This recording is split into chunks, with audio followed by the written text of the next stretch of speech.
हैं। तो आइए दोस्तों बिना देरी के शुरुआत कर लेते हैं फर्स्ट क्वेश्चन से। फर्स्ट क्वेश्चन है दोस्तों, भारत के संविधान में मूल रूप से कितने अनुच्छेद तथा अनुसूचियां हैं? दोस्तों आप सभी के सामने 4 ऑप्शंस हैं। इनमें से एक करेक्ट ऑप्शन को आप सेलेक्ट करिएगा। भारत के संविधान में मूल रूप से कितने अनुच्छेद तथा अनुसूचियां हैं? तो करेक्ट आंसर रहेगा फ्रेंड्स 395 अनुच्छेद और 8 अनुसूचियां। भारत के संविधान में मूल रूप से 395 अनुच्छेद और 8 अनुसूचियां हैं। देखिए दोस्तों, जब हमारे संविधान की रचना हुई थी तब इसमें 395 अनुच्छेद, 22 भाग और 8 अनुसूची थी। मूल अनुच्छेद की संख्या संविधान में आज भी इतनी ही है। हालांकि दोस्तों समय समय पर होने वाले संशोधनों के कारण आज कुल अनुच्छेदों की संख्या 448 हो गई है और 25 भाग, 12 शेड्यूल यानी अनुसूची भारतीय संविधान में है। तो दोस्तों मूल रूप से भारत के संविधान में 395 अनुच्छेद, 22 भाग और 8 अनुसूची थी, लेकिन अब 448 अनुच्छेद, 25 भाग और 12 अनुसूची है। फ्रेंड्स यहाँ पर आप सभी को क्लियर कर देना चाहता हूँ कि मूल अनुच्छेद की संख्या अब भी संविधान में उतनी ही है। हालांकि इसमें संशोधन करके आप इसे उदाहरण से समझ सकते हैं। जैसे 51 का ए, अनुच्छेद 51 का ए दोस्तों संशोधन करके भारतीय संविधान में जोड़ा गया। और इसे एक उदाहरण से समझिए फ्रेंड्स, आर्टिकल 300 का ए, इसे भी संशोधन करके भारतीय संविधान में जोड़ा गया था। तो इस तरीके से अगर जोड़ी जाए तो भारतीय संविधान में 448 अनुच्छेद, 25 भाग और 12 अनुसूची हैं। फ्रेंड्स आशा है कि आप सभी को यह क्वेश्चन आसानी से और अच्छे से समझ में आया होगा। चलिए दोस्तों अब क्वेश्चन नेक्स्ट को देखते हैं। संविधान के किस अनुच्छेद में यह अंकित है कि इंडिया अर्थात भारत राज्यों का एक संघ होगा? तो करेक्ट आंसर रहेगा फ्रेंड्स आर्टिकल 1। आर्टिकल 1 में यह बताया गया है कि इंडिया अर्थात भारत राज्यों का संघ होगा। दोस्तों संविधान के भाग 1 में 4 अनुच्छेद हैं, 1, 2, 3, 4। याद रखिएगा दोस्तों, भारत के संविधान के भाग 1 में 4 अनुच्छेद है और अनुच्छेद 1 यह कहता है कि भारत राज्यों का संघ है। नेक्स्ट है फ्रेंड्स, भारतीय संविधान के किन अनुच्छेदों में नागरिकता से संबंधित प्रावधान किए गए हैं? करेक्ट आंसर रहेगा फ्रेंड्स आर्टिकल 5 से लेकर 11 तक में। भारतीय संविधान के अनुच्छेद 5 से लेकर 11 तक में सिटीजनशिप से संबंधित प्रावधान किए गए हैं। फ्रेंड्स संविधान के भाग 2 में अनुच्छेद 5 से लेकर 11 तक में नागरिकता से संबंधित प्रावधान है। तो भाग भी याद रखिएगा। नागरिकता दोस्तों भारतीय संविधान के भाग 2 में अनुच्छेद 5 से लेकर 11 तक में है। भारत में 5 प्रकार से नागरिकता प्राप्त की जा सकती है। फ्रेंड्स 3 तरीके हैं जिनके जरिए किसी व्यक्ति की भारतीय नागरिकता समाप्त हो सकती है। तो पूछा जाए कितने तरीके से भारत की नागरिकता प्राप्त की जा सकती है, तो 5 बताइएगा। और कितने तरीके से भारत की नागरिकता किसी व्यक्ति की जा सकती है, तो फ्रेंड्स 3 तरीके से। भारत का संविधान भारतीय नागरिकता और किसी विदेशी देश की नागरिकता एक साथ रखने की अनुमति नहीं देता है। यानी कि दोस्तों भारत में इकहरी यानी एकल नागरिकता है, इसे भी आप ध्यान में रखिएगा। नेक्स्ट है फ्रेंड्स, किन अनुच्छेदों द्वारा भारतीय संविधान नागरिकों को मूल अधिकार यानी फंडामेंटल राइट्स प्रदान करता है? क्वेश्चन फ्रेंड्स काफ़ी ज़्यादा इंपॉर्टेंट है। किन अनुच्छेदों यानी आर्टिकल्स के द्वारा भारतीय संविधान भारत के नागरिकों को फंडामेंटल राइट्स प्रदान करता है? तो फ्रेंड्स इनमें से राइट आंसर रहेगा ऑप्शन ए, अनुच्छेद 12 से लेकर 35 तक के द्वारा भारतीय संविधान भारत के नागरिकों को फंडामेंटल राइट्स प्रदान करता है। देखिए दोस्तों, संविधान के भाग 3 में अनुच्छेद 12 से लेकर 35 तक फंडामेंटल राइट्स यानी मूल अधिकार हैं। मूल अधिकार भारतीय संविधान के भाग 3 में है। फ्रेंड्स मूल अधिकार को अमेरिका के संविधान से भारत के संविधान में ग्रहण किया गया है। भारत के नागरिकों को 6 मूल अधिकार यानी फंडामेंटल राइट्स प्राप्त हैं। यह भी इंपॉर्टेंट है, ध्यान में रखिएगा। नेक्स्ट है फ्रेंड्स, भारतीय संविधान में समानता का अधिकार 5 अनुच्छेदों द्वारा प्रदान किया गया है। ये कौन कौन से हैं? तो करेक्ट आंसर रहेगा फ्रेंड्स आर्टिकल 14 से लेकर 18 तक में 5 अनुच्छेद यानी 14, 15, 16, 17 और 18, ये 5 अनुच्छेद ऐसे हैं जो भारत के नागरिकों को समानता का अधिकार प्रदान करते हैं। ऑप्शन सी इसका याद रखिएगा। नेक्स्ट है दोस्तों, नौकरियों तथा शैक्षणिक संस्थाओं में समाज के कमजोर वर्ग के लिए आरक्षण उपलब्ध कराने के लिए केंद्र सरकार को संविधान का कौन सा अनुच्छेद अधिकार प्रदान करता है? क्वेश्चन काफ़ी ज़्यादा इंपॉर्टेंट है फ्रेंड्स यह भी। तो आर्टिकल 16 इसका राइट आंसर रहेगा। नौकरियों तथा शैक्षणिक संस्थानों में समाज के कमजोर वर्ग के लिए आरक्षण यानी रिजर्वेशन उपलब्ध कराने के लिए केंद्र सरकार को संविधान का अनुच्छेद 16 अधिकार प्रदान करता है। नेक्स्ट क्वेश्चन देखते हैं फ्रेंड्स। नेक्स्ट में है, भारत के संविधान का निम्न में से कौन सा अनुच्छेद अस्पृश्यता का उन्मूलन करता है? तो करेक्ट आंसर रहेगा आर्टिकल 17। दोस्तों, भारत के संविधान का आर्टिकल 17 अस्पृश्यता का उन्मूलन यानी छुआछूत का अंत करता है। इसे भी आप ध्यान में रखिएगा। नेक्स्ट है, संविधान के किस अनुच्छेद के प्रावधानों के अंतर्गत भारत सरकार के द्वारा भारत रत्न, पद्म विभूषण आदि अलंकरण प्रदान किए जाते हैं? करेक्ट आंसर इसका रहेगा फ्रेंड्स आर्टिकल 18। भारतीय संविधान के अनुच्छेद 18 के प्रावधानों के अनुसार दोस्तों भारत सरकार भारत रत्न, पद्म विभूषण आदि सम्मान से व्यक्तियों को सम्मानित करता है। फ्रेंड्स, इसी आर्टिकल में एक और इम्पॉर्टेंट पॉइंट है कि भारतीय संविधान का आर्टिकल 18 उपाधियों के अंत के बारे में भी बताता है, तो इसे भी आप ध्यान में रखिएगा। नेक्स्ट है, भारतीय संविधान के किस अनुच्छेद के अंतर्गत भाषण और अभिव्यक्ति की स्वतंत्रता के अधिकार की गारंटी दी गई है? फ्रेंड्स, बात करें इस क्वेश्चन के आंसर की, तो करेक्ट आंसर रहेगा आर्टिकल 19। काफ़ी ज़्यादा यह भी आर्टिकल इंपॉर्टेंट है फ्रेंड्स। मौलिक अधिकार के आर्टिकल 19 के अंतर्गत भाषण और अभिव्यक्ति की स्वतंत्रता के अधिकार की गारंटी दी गई है। फ्रेंड्स, आप सभी को बताना चाहता हूं कि भाषण और अभिव्यक्ति का मतलब होता है कि अपने विचारों को व्यक्त करना। इसकी स्वतंत्रता दोस्तों आर्टिकल 19 में बताया गया है और इसी में प्रेस की स्वतंत्रता भी बताई गई है। नेक्स्ट है, मौलिक अधिकार के अंतर्गत कौन सा अनुच्छेद बच्चों के शोषण से संबंधित है? फ्रेंड्स, यह क्वेश्चन काफी ज्यादा महत्वपूर्ण रहेगा आपके आगे आने वाले एग्जाम के लिए। कौन सा अनुच्छेद बच्चों के शोषण का निषेध करता है? तो करेक्ट आंसर रहेगा आर्टिकल 24। दोस्तों, 14 वर्ष से कम आयु वाले किसी बच्चों को कारखाने यानी फैक्ट्री में, माइंस यानी खान या अन्य किसी जोखिम भरे काम पर नियुक्ति नहीं किया जा सकता। यह आर्टिकल 24 के अंतर्गत बताया गया है। नेक्स्ट है फ्रेंड्स, भारतीय संविधान के किस अनुच्छेद में अल्पसंख्यकों के हितों के संरक्षण की व्यवस्था की गई है? करेक्ट आंसर रहेगा आर्टिकल 29। दोस्तों, भारत के संविधान के आर्टिकल 29 में अल्पसंख्यकों के हितों के संरक्षण की व्यवस्था की गई है। फ्रेंड्स, हमारे देश में अल्पसंख्यक वर्ग में बौद्ध, पारसी, ईसाई, मुस्लिम आदि आते हैं और इनके हितों के संरक्षण की व्यवस्था आर्टिकल 29 में की गई है। केवल भाषा, जाति, धर्म, संस्कृति के आधार पर किसी भी अल्पसंख्यक को किसी भी सरकारी शैक्षणिक संस्थान में प्रवेश से नहीं रोका जाएगा। यह आर्टिकल 29 उपबंध करता है। नेक्स्ट है, कौन से अनुच्छेद के अंतर्गत भारत का सुप्रीम कोर्ट नागरिकों के मौलिक अधिकारों की रक्षा करता है? करेक्ट आंसर रहेगा आर्टिकल 32। फ्रेंड्स, भारत के संविधान के आर्टिकल 32 के अंतर्गत भारत का सर्वोच्च न्यायालय यानी सुप्रीम कोर्ट भारत के नागरिकों के मौलिक अधिकारों यानी फंडामेंटल राइट्स की रक्षा करता है। फ्रेंड्स, आर्टिकल याद रखिएगा, आर्टिकल 32 के अंतर्गत भारत का सर्वोच्च न्यायालय भारत के नागरिकों के मौलिक अधिकारों की रक्षा करता है। दोस्तों, संवैधानिक उपचारों का अधिकार भारत में वह अधिकार है जो कहता है कि यदि कोई व्यक्ति अपने मौलिक अधिकारों की रक्षा करना चाहता है तो वह सर्वोच्च न्यायालय में जा सकता है। यह अधिकार सुप्रीम कोर्ट के लिए अनुच्छेद 32 में है। फ्रेंड्स, इसके साथ साथ हाई कोर्ट का भी अनुच्छेद याद रखिएगा। यही प्रावधान अनुच्छेद 226 के अंतर्गत हाई कोर्ट में किया गया है।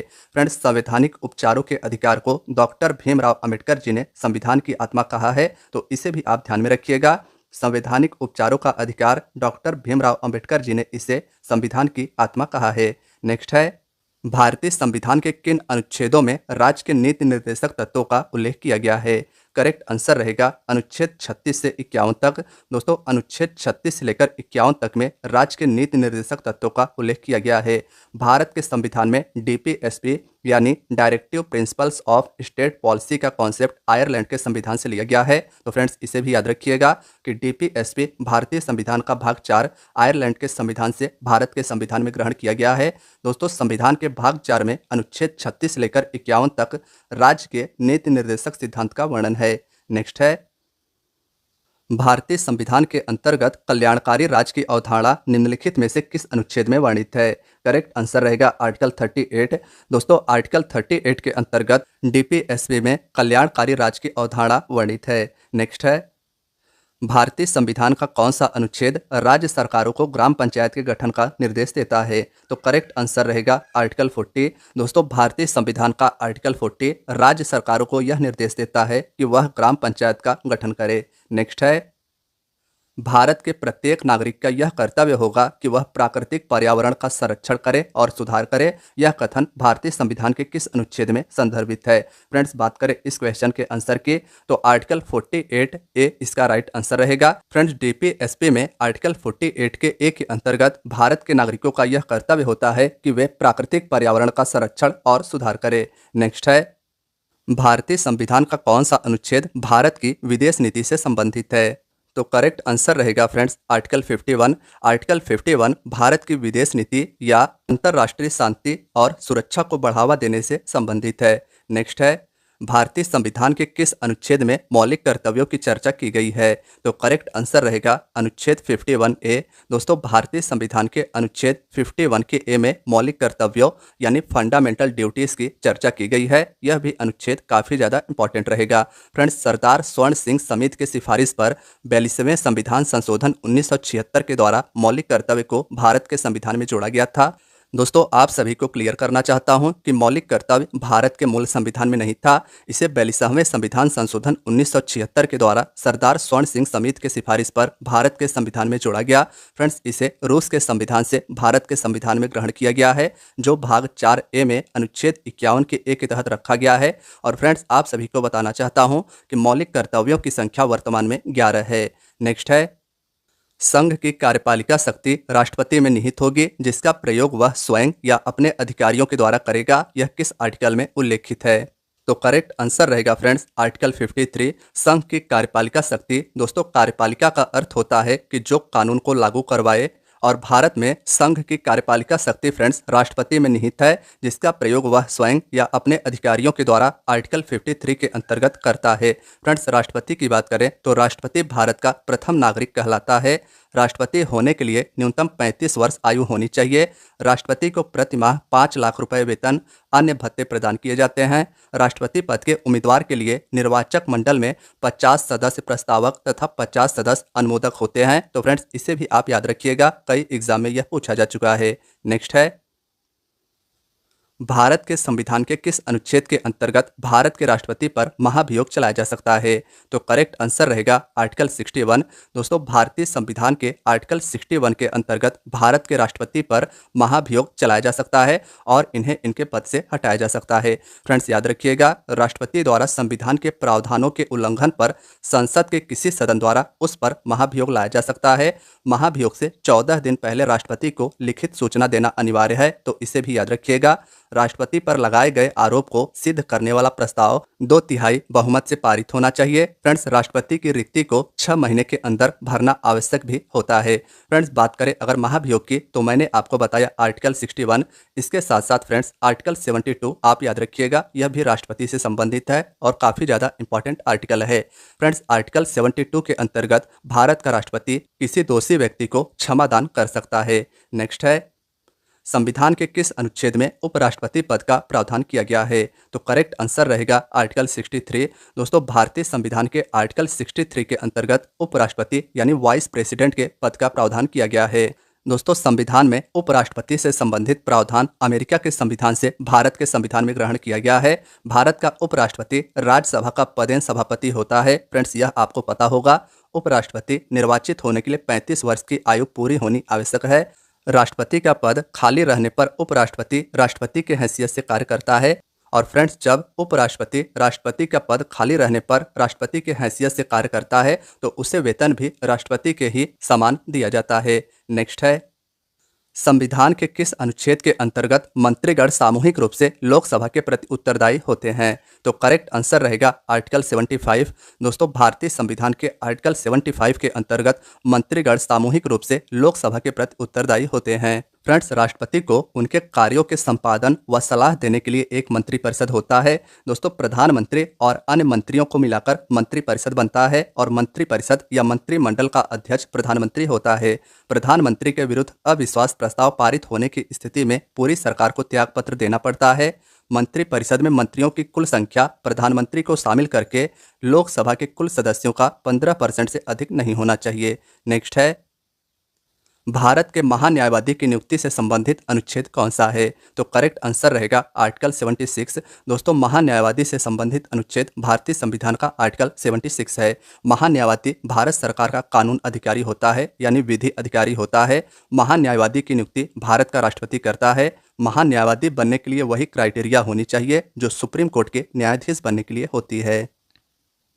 संविधान के किस अनुच्छेद के द्वारा संसद की संयुक्त बैठक का प्रावधान किया गया है? तो करेक्ट आंसर रहेगा आर्टिकल 108 यानी 108। दोस्तों, भारतीय संविधान के अनुच्छेद 108 के द्वारा संसद के ज्वाइंट सीटिंग का प्रावधान किया गया है। यदि किसी विधेयक को एक सदन द्वारा पारित कर दूसरे सदन को प्रेषित किया जाता है यानी भेजा जाता है, लेकिन विधेयक को दूसरे सदन द्वारा खारिज कर दिया जाता है, तो संसद के संयुक्त अधिवेशन को बुलाया जाता है। फ्रेंड्स, संसद की संयुक्त बैठक राष्ट्रपति द्वारा आहूत की जाती है यानी बुलाई जाती है, लेकिन संयुक्त बैठक की अध्यक्षता लोकसभा अध्यक्ष करता है। इसे भी आप ध्यान में रखिएगा, दोनों क्वेश्चंस काफी ज्यादा इंपॉर्टेंट रहेंगे। नेक्स्ट है, संविधान के किस अनुच्छेद में धन विधेयक की परिभाषा दी गई है?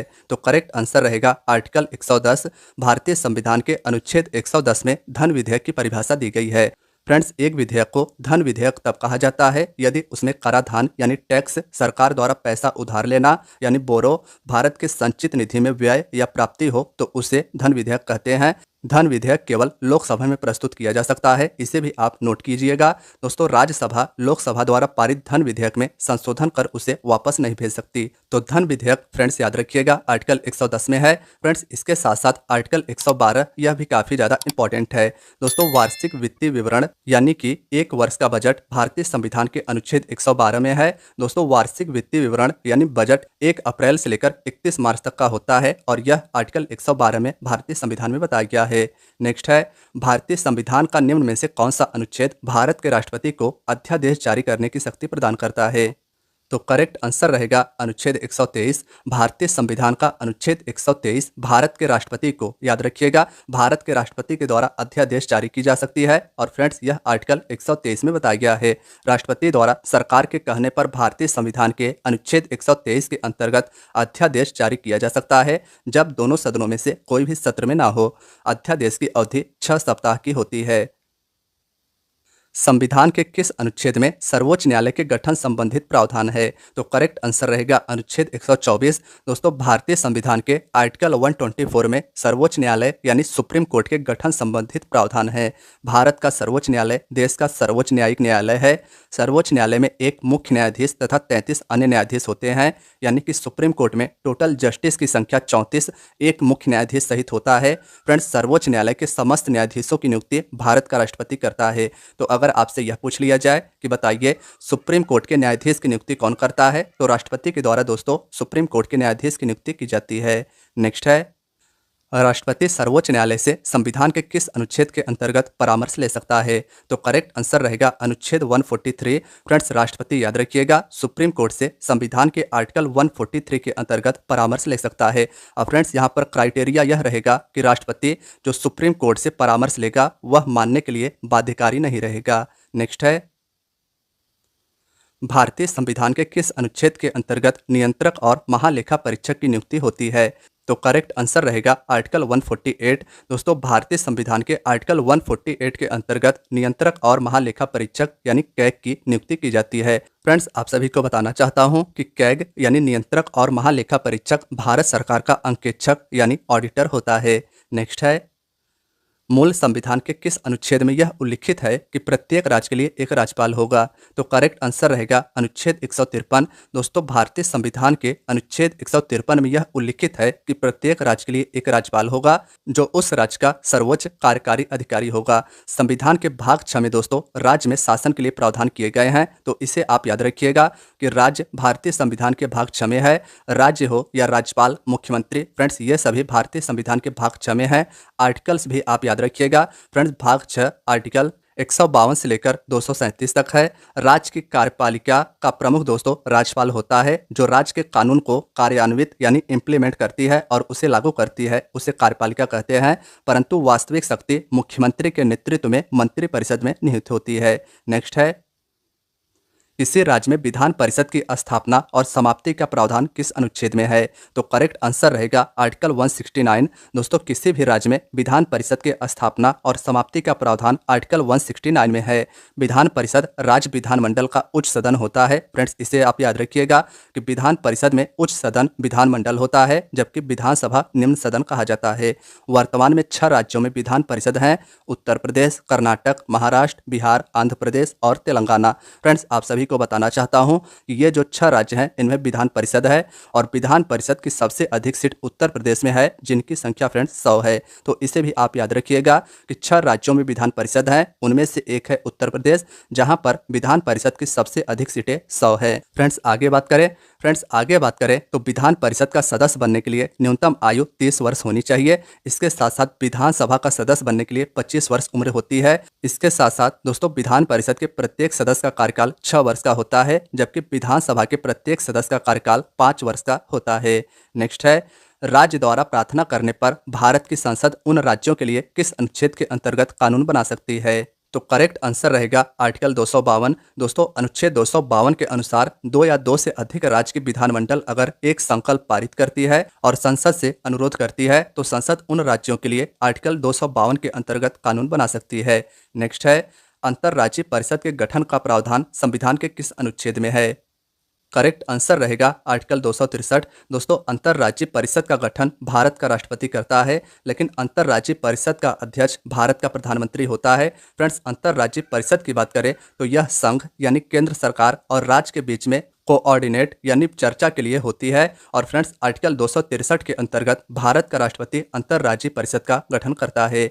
नेक्स्ट है, भारतीय संविधान के किस अनुच्छेद के अंतर्गत वित्त आयोग के गठन का प्रावधान है? तो करेक्ट आंसर रहेगा फ्रेंड्स आर्टिकल 280। भारतीय संविधान के अनुच्छेद 280 के अनुसार वित्त आयोग के गठन का प्रावधान है। और दोस्तों आप सभी को बताना चाहता हूं कि वित्त आयोग का गठन भारत का राष्ट्रपति करता है। फ्रेंड्स वित्त आयोग के कार्य की बात करें तो दोस्तों वित्त आयोग के द्वारा संघ और राज्यों के बीच में टैक्स का आवंटन किया जाता है, यानी कि बंटवारा किया जाता है। नेक्स्ट है, कौन सा आर्टिकल पंचायतों में सीटों के आरक्षण से संबंधित है? तो करेक्ट आंसर रहेगा अनुच्छेद 243 डी। दोस्तों भारतीय संविधान का आर्टिकल 243 का डी याद रखिएगा, पंचायतों में सीटों के आरक्षण यानी रिजर्वेशन से संबंधित है। फ्रेंड्स 73वां संविधान संशोधन पंचायती राज से संबंधित है, जो 1993 में किया गया था। फ्रेंड्स इस संशोधन के द्वारा पंचायतों को संवैधानिक दर्जा दिया गया था। पंचायती राज के बारे में संविधान के भाग 9 के अनुच्छेद 243 में कुल 16 अनुच्छेद हैं, तो भाग भी याद रखिएगा। फ्रेंड्स पंचायती राज से संबंधित भाग 9 है और अनुच्छेद 243 में कुल 16 अनुच्छेद पंचायती राज से संबंधित है। भारत में पंचायती राज का शुभारंभ दोस्तों 2 अक्टूबर 1959 को राजस्थान के नागौर जिले से हुआ था, तो यह स्थान भी आप ध्यान में रखिएगा। नेक्स्ट है, संपत्ति का अधिकार संवैधानिक अधिकार है, यह किस आर्टिकल में बताया गया है? तो करेक्ट आंसर रहेगा अनुच्छेद 300 का। दोस्तों संपत्ति का अधिकार एक संवैधानिक यानी कानूनी अधिकार है, यह आर्टिकल 300 के क में बताया गया है। देखिए दोस्तों संपत्ति का अधिकार भारतीय संविधान के भाग 12 में है। वित्त हो या संपत्ति हो, संविदा हो या मुकदमे, ये सभी दोस्तों भारतीय संविधान के भाग 12 में है। और अनुच्छेद की बात करें तो अनुच्छेद 264 से लेकर 300 के ए तक भारतीय संविधान का भाग 12 है। नेक्स्ट है, भारतीय संविधान के किस अनुच्छेद के अंतर्गत नई अखिल भारतीय सेवा के स्थापना का प्रावधान किया गया है? फ्रेंड्स अनुच्छेद 312 के द्वारा राज्यसभा अखिल भारतीय सिविल सेवाओं की संख्या बढ़ा सकता है व घटा सकता है। फ्रेंड्स वर्तमान में 3 अखिल भारतीय सेवाएं हैं, IAS यानी भारतीय प्रशासनिक सेवा, भारतीय पुलिस सेवा और भारतीय वन सेवा। नेक्स्ट है, भारतीय संविधान के किस अनुच्छेद में निर्वाचन आयोग के लिए प्रावधान किया गया है? तो करेक्ट आंसर रहेगा अनुच्छेद 324। दोस्तों भारतीय संविधान के अनुच्छेद 324 में निर्वाचन आयोग या चुनाव आयोग से संबंधित प्रावधान है। चुनाव आयोग से संबंधित भाग 15 है, जो अनुच्छेद 324 से लेकर 329 तक में है। फ्रेंड्स मुख्य निर्वाचन आयुक्त या मुख्य चुनाव आयुक्त की नियुक्ति भारत के राष्ट्रपति के द्वारा की जाती है, तो इसे भी आप ध्यान में रखिएगा।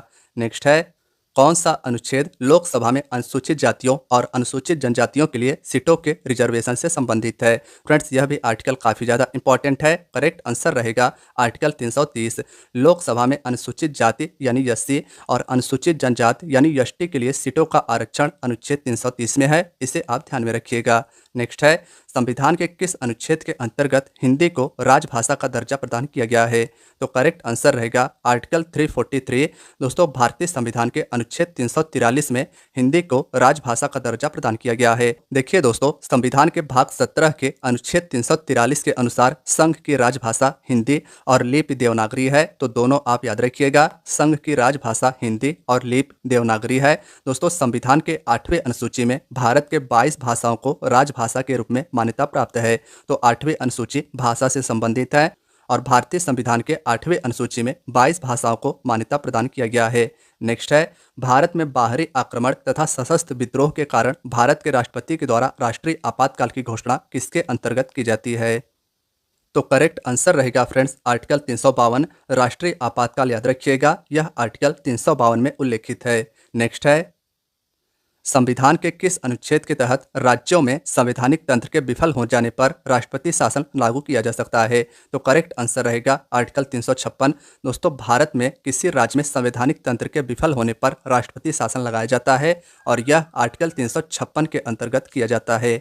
नेक्स्ट है, संविधान के किस अनुच्छेद के आधार पर वित्तीय आपातकाल की उद्घोषणा राष्ट्रपति करता है?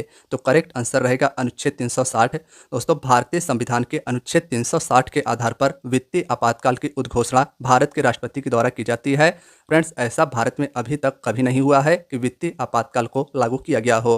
फ्रेंड्स, आप सभी को 3 अनुच्छेद काफ़ी ज़्यादा इंपॉर्टेंट हैं जो इमरजेंसी से संबंधित है। तीनों याद रखिएगा, आर्टिकल 352, आर्टिकल 356 और आर्टिकल 360। आर्टिकल 352 दोस्तों राष्ट्रीय आपातकाल को बताता है, आर्टिकल 356 राष्ट्रपति शासन को बताता है और वित्तीय आपातकाल को अनुच्छेद 360 बताता है। नेक्स्ट है, संसद को संविधान संशोधन का अधिकार दिया गया है किस अनुच्छेद के अंतर्गत? तो करेक्ट आंसर रहेगा अनुच्छेद 368 में। दोस्तों, संसद के द्वारा भारतीय संविधान में संशोधन किया जा सकता है और यह आर्टिकल 368 में बताया गया है। दोस्तों, संविधान के भाग 18 में अनुच्छेद 368 के अंतर्गत संविधान संशोधन का प्रावधान है।